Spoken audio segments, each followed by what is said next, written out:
क्या आपने कभी सोचा है कि जिस नदी के पास आप शांति ढूंढने जाते हैं वो अपने भीतर कितने रहस्य को छुपाए हुए हो सकती है। ये घटना सिर्फ मछलियों के जाल में फंसने की नहीं है, बल्कि उस जाल में फंसी एक ऐसी चीज की है जिसने मेरी जिंदगी बदल दी। क्या आप यकीन करेंगे अगर मैं कहूँ कि मैंने पानी में झांकते हुए एक ऐसा चेहरा देखा था जिसे इंसानी नहीं कहा जा सकता। दोस्तों, आज के भौतिक घटना के एपिसोड में हम एक ऐसे मछुआरे की आप बीती सुनेंगे जिसने नदी के ऊपर किसी औरत के अक्स को हवा में तैरते हुए देखा था। तो चलिए बिना किसी देरी के इस डरावने घटना को शुभेंदु हलदर जी के पॉइंट ऑफ व्यू से सुनते हैं, जिनके साथ ये घटना वास्तव में घटा था। लेकिन दोस्तों, इससे पहले कि हम इस वीडियो में आगे बढ़े, आप प्लीज इस चैनल को सब्सक्राइब करके इसे अपने दोस्तों के साथ शेयर जरूर करना, क्योंकि हम ऐसे वीडियोस हर शाम 6 बजे आपके लिए लाते रहते हैं।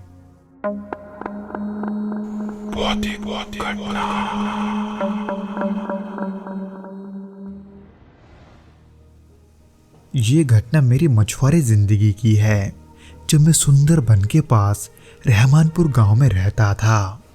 रहमानपुर एक छोटा सा गांव है, चारों तरफ हरी भरी प्रकृति, घने जंगल और अनगिनत नदियों का जाल। ये जगह जितनी सुंदर थी उतनी ही रहस्यमय भी थी। वहां गांव के लोग सादगी भरा जीवन जीते थे और हर सुबह नाव लेकर मछली पकड़ने जाते थे। मैं भी यही करता था। मेरी पूरी जिंदगी पानी, नाव और मछलियों के इर्द गिर्द ही घूमती थी। वैसे तो रहमानपुर का वातावरण बेहद शांत था, लेकिन इस शांति के बीच एक अजीब सा रहस्य हमेशा बना रहता था।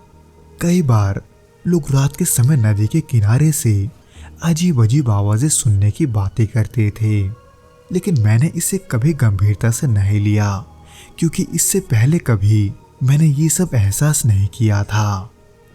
एक दिन की बात है जब मैं सुबह सुबह मछली पकड़ने निकला। आसमान हल्का धुंधला था और नदी के ऊपर धुंध छाई हुई थी। ऐसा लग रहा था जैसे पूरी नदी किसी सफेद चादर से ढकी हुई हो। मैंने अपनी नाव तैयार की और पानी में उतार दी। सुबह की ठंडी हवा और पानी की नमी ने वातावरण को और भी सिहरन भरा बना दिया था। उसी माहौल में मैंने अपनी जाल फेंकी और फिर इंतजार करने लगा। कुछ देर तक सब कुछ सामान्य था। पक्षियों की आवाजें और पानी की हलचल के अलावा कुछ नहीं था। लेकिन अचानक मुझे ऐसे लगा जैसे आसपास की आवाजें धीरे धीरे कम हो रही है।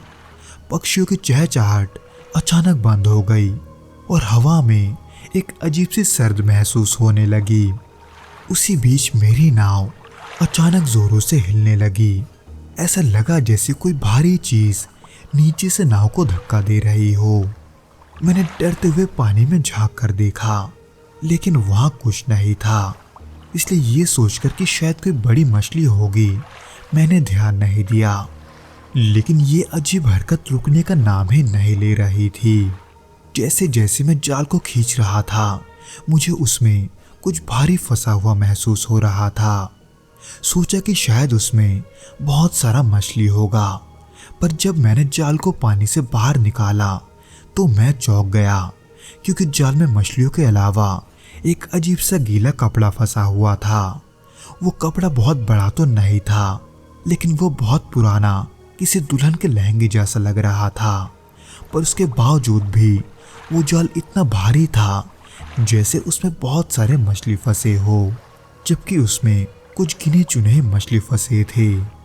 खैर, मैंने उस कपड़े को देखकर ये सोचा कि ये शायद किसी के द्वारा फेंका हुआ कचरा होगा। लेकिन जैसे ही मैंने उस कपड़े को हटाने के लिए हाथ आगे बढ़ाया, मुझे ऐसा महसूस हुआ जैसे किसी ने मेरे हाथ को जोर से पकड़ लिया है, क्योंकि मैं अपना हाथ और आगे नहीं कर पा रहा था। इसलिए मैंने घबराहट के मारे तुरंत अपना हाथ पीछे खींच लिया। पर इससे पहले कि मैं ये समझ पाता कि वह क्या हो रहा है, तभी मुझे पानी में हलचल महसूस हुई।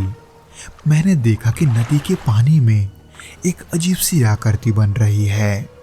वो आकृति धीरे धीरे स्पष्ट हो रही थी और जब स्पष्ट हुई तो मुझे पानी की सतह पर एक चेहरा दिखाई दिया। वो चेहरा किसी इंसान का नहीं था। उसकी आंखें बड़ी बड़ी और लाल रंग की थी। उसका चेहरा ऐसे विकृत था जैसे किसी ने उसे जला दिया हो। उस पल मानो डर के मारे मेरी सांसें रुक गई थी, इसलिए मैंने तुरंत नाव को किनारे की ओर मोड़ने की कोशिश की, लेकिन ऐसा लग रहा था जैसे नाव अपनी जगह से हिली नहीं रही, जैसे उसे किसी ने पूरी ताकत से पकड़ कर रखा हो। फिर अचानक से नाव के पास के पानी की सतह पर मुझे कुछ और दिखा। वो एक औरत थी जो काले लिबास में पानी के ऊपर तैर रही थी। उसकी आंखें बंद थी और उसका चेहरा वो बिल्कुल शांत लग रहा था, लेकिन उसका पूरा शरीर पानी के विपरीत दिशा में हिल रहा था, जैसे कोई अदृश्य ताकत उसे नियंत्रित कर रही हो। अचानक जब उसकी आंखें खोली तो उनमें पुतलियां ही नहीं थी और वो धीरे धीरे मेरी ओर ही बढ़ रही थी। उसके शरीर का कोई हिस्सा पानी में डूबा नहीं था। ऐसा लग रहा था जैसे वो हवा में तैर रही है। इस भयानक दृश्य को देखते हुए मेरी हिम्मत जवाब दे रही थी, पर मैं नाव से कूदने का साहस भी नहीं जुटा पा रहा था, जबकि वो औरत वो देखते ही देखते मेरे नाव के पास आकर रुक गई। फिर उसने अचानक अपनी गर्दन को बड़े ही अजीब तरीके से घुमाया और एक हल्की सी हंसी की आवाज निकाली, जो किसी के रोने और हंसने के बीच की आवाज थी।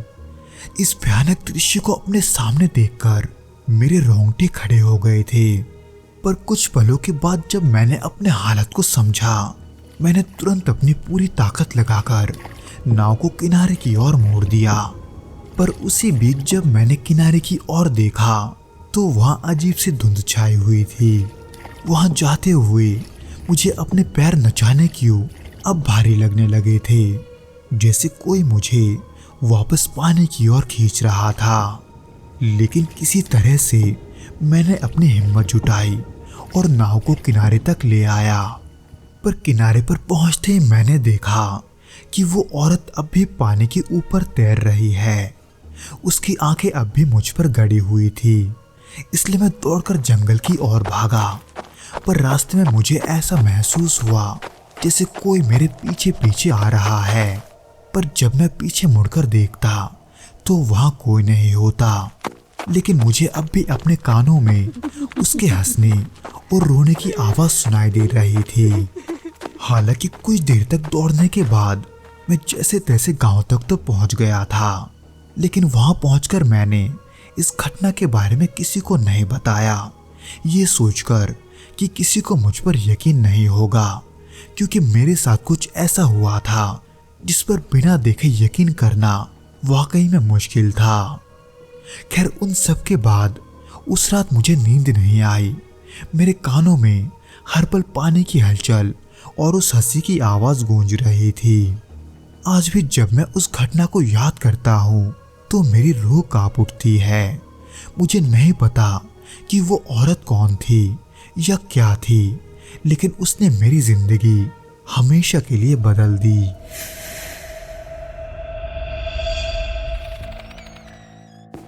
तो दोस्तों, ये तो था वो घटना जो कि शुभेंदु जी के साथ घटा था। उम्मीद करता हूँ कि आपको ये पसंद आया होगा, और अगर आया हो तो प्लीज़ इस वीडियो को लाइक करके इसे अपने दोस्तों के साथ शेयर ज़रूर करना, और हमें कमेंट करके ये ज़रूर बताना कि आपको ये वीडियो कैसा लगा।